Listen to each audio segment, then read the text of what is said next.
All right, let's jump right in. If I say the word propaganda, what's the first thing that comes to your mind? Ah, it's gotta be something heavy, right? Totally. You're probably thinking, old war posters, maybe some dictator on a balcony, that kind of thing. Blatant historical manipulation. It's almost always a negative, ugly word implying deception and control. Exactly. But today, we're going to take that really loaded term and look at it through the eyes of the man who literally wrote the book on this.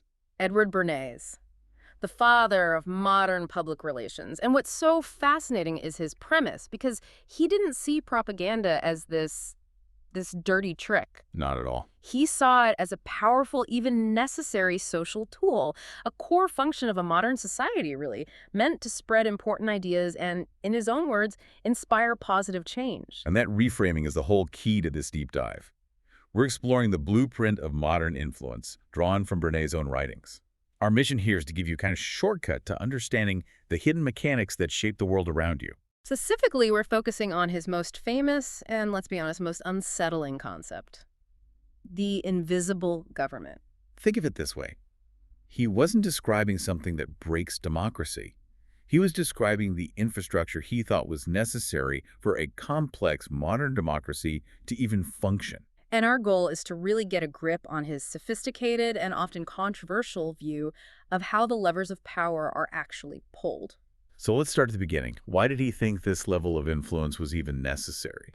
Well, he looks at modern society, especially after the Industrial Revolution and mass media, and he sees this core problem: Which is? chaos. He describes the public sphere as this sprawling, disorganized jumble of competing interests, conflicting passions, and just an endless flood of information. It's too much for any one person to process. Exactly. I mean, think about the scale. You suddenly have millions of people with their own viewpoints, all pursuing their own goals at the same time. Bernays' point is that a society like that just can't function or stay stable without some kind of cohesive direction. So the first big takeaway is this necessity of organization. To keep the whole system from just grinding to a halt or dissolving into chaos, that complexity has to be simplified. It has to be controlled. And that vacuum is what modern persuasion or propaganda is designed to fill. Which brings us to the leaders, the people doing the organizing. Right, the role of leaders. And he wasn't just talking about politicians. He meant leaders in business, social movements, any field, really. And these leaders, they recognize this need for organization. They do. And they use systematic persuasion, what he calls propaganda, to shape public opinion and to guide the masses toward what they believe is a constructive goal. And this is where we hit that central kind of mind-blowing moment. The invisible government? Exactly. The idea is, if society is too complex for everyone to process everything, then a specialized group has to do that processing for us. They have to do the steering. And he says this group, made up of these skilled professionals and leaders, influences people's thoughts and actions without the masses even realizing they're being guided. They are the hidden governing structure of society. It's a chilling concept, but it's powerful. They are the architects of order. And if you accept his first idea that chaos must be controlled, then this invisible government becomes a logical, maybe even an inevitable result. So it means that major decisions aren't just made by politicians responding to what the public wants. No. They're made by officials and specialists working to craft what the public wants in the first place. Okay, but hold on. If these architects are guiding everything, doesn't that inherently risk, just silencing dissent? Or crushing minority viewpoints that don't fit their neat, organized narrative? That is the fundamental tension in his work, and he never fully resolves it. He presents the whole process as morally neutral, just a tool. The tool that can be used for good or for ill. Precisely. But he did acknowledge the immense power involved, which is why he talks about ethical responsibility. The thing is, the mechanism itself is designed to create widespread agreement, often by simplifying a really complex reality. Which, by definition, leaves very little room for nuance or opposition. And the mechanism itself evolved. When he talks about the new propaganda, he's highlighting this huge shift from the old, crude methods. Right. Old propaganda was obvious. It was blunt. You knew you were being influenced, usually by a government in wartime. The modern method, the one he helped create, is the complete opposite. It's subtle. Seamless. And ubiquitous. It's not just in a pamphlet. It's integrated into every corner of your daily life, from a company's branding to the way your news feed is structured. It just becomes background noise. Which makes it so much harder to consciously filter out, let alone resist. Exactly. And to achieve that subtlety, Bernays knew the tactics had to be rooted in science, in psychology. So this isn't just about spreading information or facts. No, not at all. It's about crafting messages that bypass your rational mind and connect on an emotional level. It's about finding the right triggers. What kind of triggers? Well, his whole idea of public relations psychology is built on this. Propagandists succeed because they appeal directly to our emotions, our anxieties, our desires.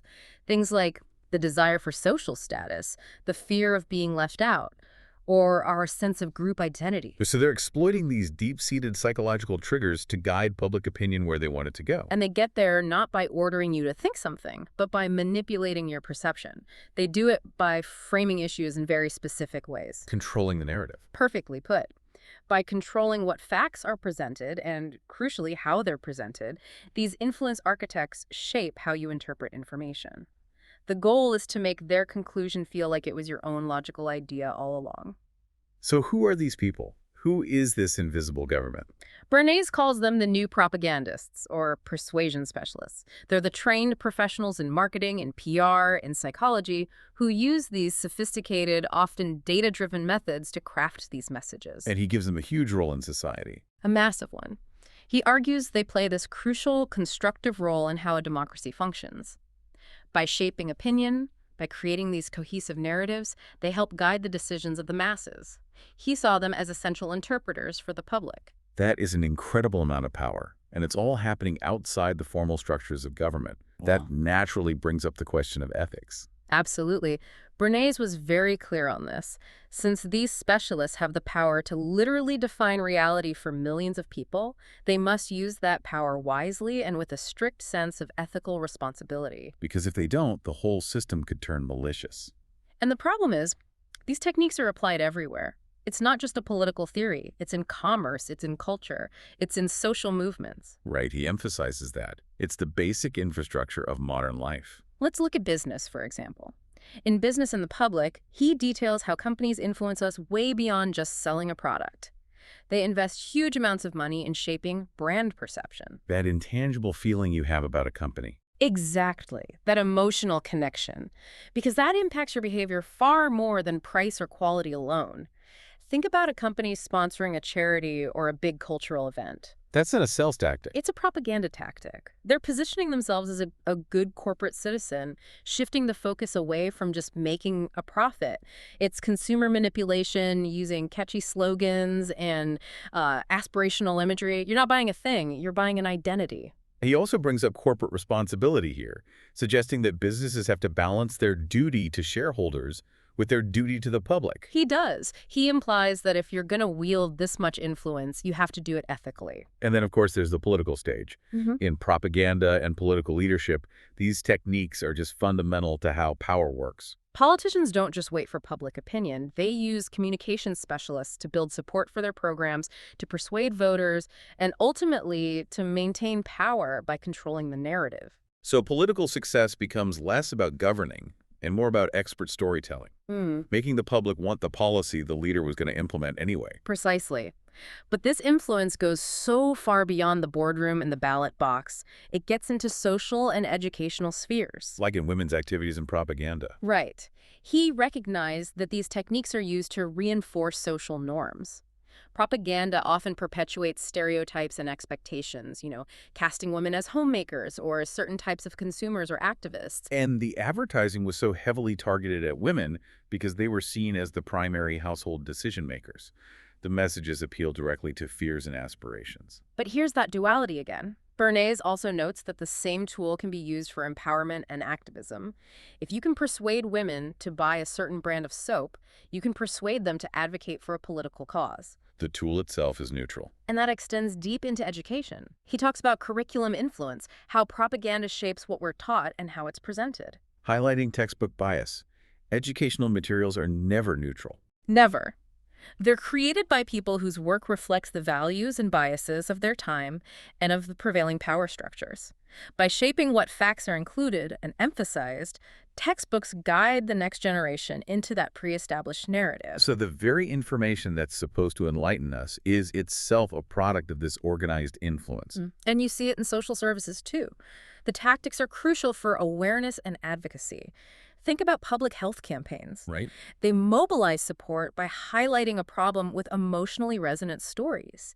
They get you to engage with the community for long-term impact. The same tactics used to sell a product are used to sell compassion and civic duty. The neutrality of the technique is what makes his ideas so, well, frankly, a little scary. It brings us to the structure of it all, what he called propaganda as both an art and science. It's a duality, absolutely. You need the art side, the creativity. You need artists and writers to craft these powerful, emotionally resonant messages, the slogans that stick in your head, the images you can't forget. If the message isn't compelling, it just won't work. But that art has to be anchored by the science. The rigor. The rigor, the systematic research, the data analysis, the controlled experiments to understand the audience and measure if the message is actually working. It's a calculated, sophisticated process. And that fusion is what makes modern influence so powerful. It marries the appeal of creativity with the precision of data science. Which allows the influence architects to know exactly which buttons to press to get the result they want. And looking at the specific mechanics of propaganda, it really boils down to a few key steps that keep the invisible government running. First is narrative shaping. Controlling the flow of information, framing the issues to guide beliefs. Second, and he says this over and over, is the psychological appeal. Tapping into those shared emotions, desires, and fears. Focusing on the common denominator of human instinct. And finally, The thing that makes it stick, repetition and consistency. yes, repeating the same message across different channels, whether it's a talking point, a slogan, or a banner, maintaining a consistent, unified narrative over time is absolutely essential to reinforce that influence. If the invisible government speaks, it has to speak with one unwavering voice. So if we pull it all together, Bernays didn't just document manipulation. He basically argued that systematic persuasion is a core organizing function of modern society. Essential for keeping the Torah from dissolving into chaos. Yeah. And it's everywhere in our daily lives. So now you have a framework for seeing the influence of this invisible government. And the key insight for you is that whether the goal is a political victory, selling a product, or promoting a social cause, the underlying techniques are identical. Psychological appeals, consistency in messaging, and the work of specialized professionals. And that realization brings us back to the power and the danger in this model. Bernays himself said that a key role of education should be teaching critical thinking to counteract propaganda. To expose the biases. Right. But, and this is the final thought for you to chew on, if modern life is defined by this subtle, ubiquitous, organized narrative, if it's seamlessly integrated into everything we consume, from our textbooks to our social media feeds, Then what? then how effectively can any of us, even the most critically trained mind, truly escape its organized influence? That's a heavy question. It is. It's something to think about the next time you decide to buy a product or support a cause or even cast a vote.